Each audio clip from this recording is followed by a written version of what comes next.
공부할 때 최선을 다했지만 보다 내가 자기 시간 관리를 잘했으면 어땠을까? 또 공부하는 방법도 그냥 무조건 앉아서 공부하는 방법보다 조금 더 효과적으로 내가 참고서 선택도 그렇고 또 집중할 수 있을 때 보다 집중해서 공부하고 이런 여러 가지 효율적인 방법을 공부할 때 적용했으면 어떨까? 이런 좀 생각들은 남아있죠. 저는 옛날에 고등학교 때 공부한 거를 다 기록을 했는데 제 목표가 10시간 이상 공부하는 게 목표였습니다. 만약 10시간이 안 됐으면 다음날 조금 더 잠을 좀 줄이고 공부를 더 하고 했던 기억이 있습니다. 잠은 그렇게 많이 안 잔 것 같아요. 5시간에서 6시간 정도 잤는데 사실 저처럼 하면 안 됩니다. 잠은 충분히 자야 돼요. 제가 잠을 충분히 자야 한다라고 말씀드린 이유는 공부는 생각하는 거거든요. 집중하게 되면 생각의 효율이 높아져요. 그리고 집중해서 생각할 수 있어야지 그 내용을 내가 온전히 잘 이해할 수 있고 온전히 잘 이해할 수 있을 때 오랫동안 내용을 기억하게 됩니다. 따라서 잠자는 시간 아깝다. 절대 그렇게 생각하지 마세요. 충분히 자고 다만 공부할 때 집중해서 하는 습관을 갖는 게 더 중요합니다. 제가 나온 고등학교가 좀 특수한 고등학교입니다. 이 특수한 고등학교라고 해서 뭐 특목고가 아니라 일반 고등학교였는데 저희 고등학교에서 서울대학을 한 70명 이상씩 갔어요. 저희가 15반이었는데 반에서 한 5등 정도까지가 서울대학에 입학했다고 보시면 됩니다. 저는 몇 등을 했느냐? 그건 20등 이내인데 그 안에 들었다.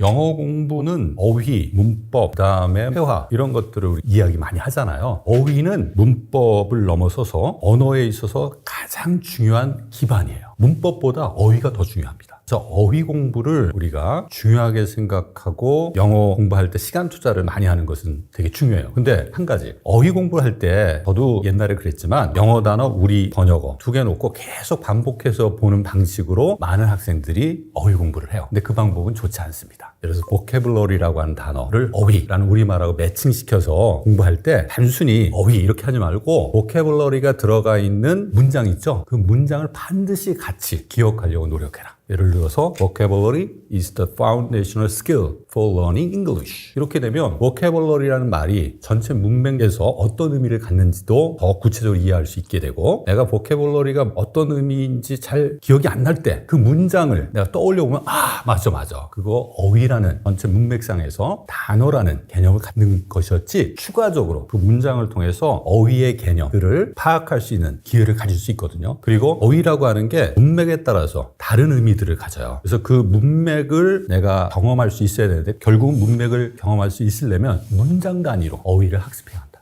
어휘 학습에 많은 시간을 투자하는 게 바람직하다. 그리고 어휘 학습은 문맥을 같이 만들어서 공부해야 한다. 즉 문장 단위로 어휘 학습을 해야 한다라는 말씀을 드리고 싶어요. 문법 공부 필요한데 문법 공부는 책 한 권만 딱 잡고 그걸 뽀개버려요. 여러 권 할 필요 없어요. 왜냐하면 기본적인 규칙이거든. 그 규칙은 어떤 책 한 권만 딱 가지고 철저하게 마스터하면 끝입니다. 다양하게 볼 이유가 없어요. 그래서 자기 수준에 맞는 또 자기 스타일에 맞는 참고서, 영어 도서가 있다면 그것을 선택을 해서 그 한 권만 계속해서 집중적으로 보는 게 가장 좋은 방법입니다. 영어는 소통의 수단입니다. 듣고 말하기를 못하면 아무 소용이 없어요. 그래서 요즘 학생들은 기본적으로 영어를 회화 중심으로 배울 수 있는 기회가 많아져서 단순히 읽고 쓰는 도구가 아니라 정말 일상생활에서 소통하는 도구로서 영어를 배우고 있어서 다행인데 자꾸 문맥상에서 내가 영어를 듣고 쓰는 연습들을 많이 하면 좋겠다라는 말씀을 좀 드리고 그럼 어떻게 해야 되느냐? 제가 학교 다닐 때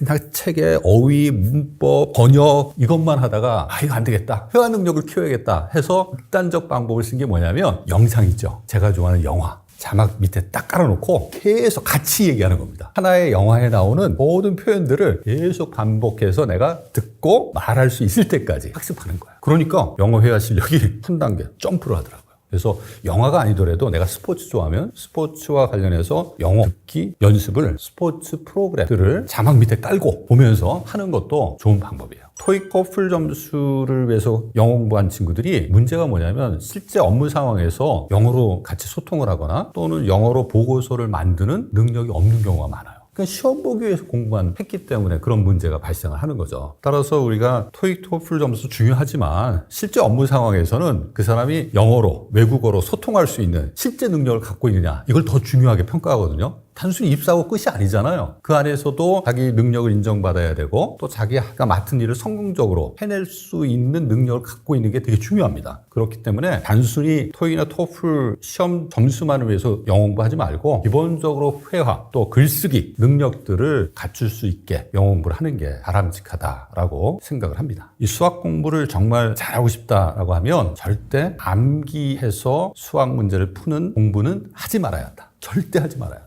그럼 뭘 하라고 하는 거냐? 수학 잘하는 친구들 어떻게 공부했는지 확인을 해보면 그 친구들은 공식이 나오기까지 기본적인 과정이 있잖아요. 그걸 증명이라고 하는데 그 증명하는 그 과정을 온전히 파악하는 데 많은 시간을 투자를 해요. 왜 그 결과가 나왔는지 그 과정을 이해하게 되면 변형된 문제, 어려운 문제도 풀 수 있는 힘을 자기 스스로가 가질 수가 있어요. 근데 공식만 딱 외우면 약간 변형된 문제가 나타나면 그 공식에 포함된 요소들을 어떻게 연계시켜야 될지 판단을 하지 못하기 때문에 어려운 문제를 풀지 못하고 포기하는 일이 생기는 거죠. 따라서 수학 공부도 마찬가지인데 결국은 자기 스스로 생각할 수 있는 능력을 키우기 위해서는 어떤 결과가 도출되기까지의 과정을 완벽하게 자기가 이해할 수 있어야 한다. 두 번째는 우리가 수학 공부할 때 너무 어려운 참고서를 선택해서 많은 시간을 보내는 방법은 좋지 않다. 쉬운 참고서, 자기가 이해할 수 있고 완벽하게 빠른 시간 내에 숙달할 수 있는 참고서를 선택해서 그 참고서부터 완벽하게 이해하고 넘어가는 게 중요해요. 그 다음에 어려운 것을 내가 선택해서 공부를 하게 되면 이전에 쉬운 참고서를 통해서 내가 그 내용을 숙달했기 때문에 어려운 내용도 더 쉽게 빠르게 자기 것으로 만들 수가 있습니다. 수학 공부할 때도 처음 참고서는 조금 쉬운 난이도가 좀 낮은 참고서를 선택해서 그것을 완벽하게 자기 것으로 학습하는 방법을 선택하는 게 좋다. 그 다음에 조금 더 높은 난이도 참고서를 선택해서 문제를 풀게 되면 눈덩이 효과처럼 술술술술 잘 풀려요. 그러니까 차근차근 낮은 것부터 어려운 것으로 넘어가는 공부법을 수학에서는 되게 중요하게 생각을 할 필요가 있다라는 말씀을 드립니다. 우리가 선행학습하면 자기 학년 수준보다 더 높은 수준의 내용들을 앞당겨서 빨리빨리 공부하는 경우를 우리가 선행학습이라고 하잖아요. 뭐 초등학교 아이들이 중학교 아이들이 고등학교 수학 문제를 푸는 그런 경우를 우리가 선행학습이라고 하는데 이 선행학습이 얼마만큼 성공할 수 있느냐를 보면 그렇게 성공적이지 못합니다. 선행학습을 제가 어떻게 비유하냐면 등산에 비유를 해요. 우리가 등산을 가면 처음에는 어떻습니까? 산에 갈 때 만만하잖아요. 그러니까 좀 쉬워요. 근데 가면 갈수록 경사가 급해지죠. 선행학습도 마찬가지입니다. 올라가면 올라갈수록 난이도가 높아져요. 훨씬 더 높아지는데 문제는 뭐냐면 이 선행학습은 난이도가 높아지는데 천천히 그걸 내가 숙달할 수 있는 시간을 가지면서 학습하는 게 아니라 빨리빨리 당겨서 하는 거니까 빨리빨리 학습을 해야 돼요. 그러면 이건 산행으로 비유하자면 어떤 얘기냐? 천천히 내가 계속 난이도가 높아지는 정상까지로 가는 게 아니라 보다도 이전보다 빠른 속도로 정상을 향해서 내가 등산을 해야 되는 상황과 유사하다. 제가 기초 체력이 없으면 어떻게 되겠습니까? 중간에 포기할 수밖에 없게 되죠. 정확하게 선행학습도 이와 같습니다. 우리가 어떤 어려운 내용들을 빨리빨리 하도록 요구되는 것이 선행학습이라고 했을 때 그 어려운 난이도의 내용들을 내가 충분히 이해할 수 있는 힘을 갖고 있지 못하면 그 내용에 대한 이해를 완벽하게 하지 못하기 때문에 다음 내용들을 내가 이해할 수 있는 힘을 가질 수가 없는 거고 그런 실패의 경험이 반복되면 공부하는 게 싫어져요. 공부하고자 하는 마음 자체를 잃어버립니다. 그래서 선행학습하는 경우는 성공보다 실패할 가능성이 높다. 누가 성공하느냐? 기본적으로 생각할 수 있는 힘을 갖춘 친구들 정도는 성공할 수 있다. 만약에 필요하다면 한 학기에서 1년 정도 아이가 충분히 그 내용을 쫓아갈 수 있는 능력을 갖추고 있다고 한다면 그 이상을 넘어가는 것은 실패할 가능성이 높다라는 이야기 꼭 해드립니다.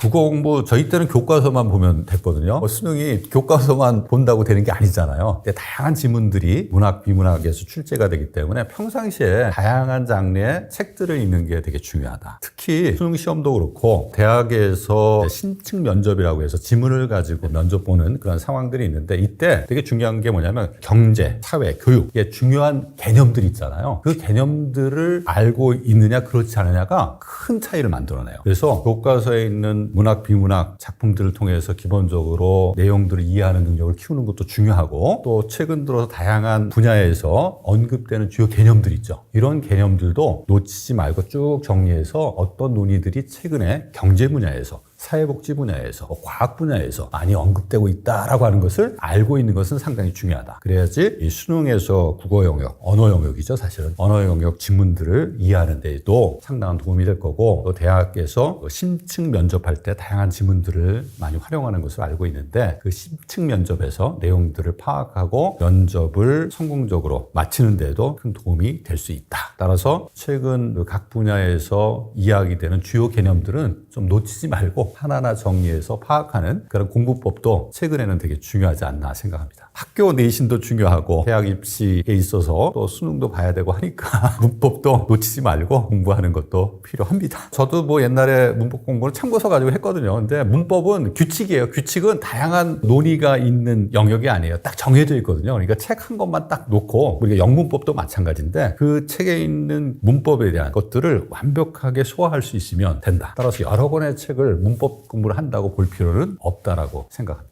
어렸을 때 책 읽는 습관을 갖는 건 되게 중요해요. 책은 왜 중요하냐면 내가 생각하는 힘을 키우는 활동이기도 하지만 내가 무슨 삶을 살아가야 될지, 진로에 대해서 나의 생각을 만들 수 있는 좋은 경험이에요. 자기가 왜 공부해야 될지에 대해서 생각할 수 있는 기회를 갖게 되는 경우에 우리가 소위 얘기하는 혼공이 가능할 수 있는 겁니다. 내가 왜 공부해야 되는지 모르는데 혼자 어떻게 공부합니까? 그리고 공부하는 것도 결국은 생각하는 거거든요. 책을 통해서 생각하는 것들이 자연스러운 친구들은 공부도 잘합니다. 그래서 어렸을 때부터 책을 통해서 생각하는 것을 자연스럽게 자기 습관으로 만들 수 있도록 도와주는 것은 매우 중요하다. 그리고 중학교, 고등학교에는 몇 권의 책을 읽어야 한다. 이것도 중요하지만 적어도 이제 내가 대학 가서 어떤 전공을 하겠다. 약간은 자기 진로에 대해서 자기 생각을 만드는 게 중요하거든요. 그래서 자기가 관심 있는 주제, 분야에 대한 책들을 적어도 한 10권 정도는 읽을 필요가 있다. 예를 들어서 내가 AI와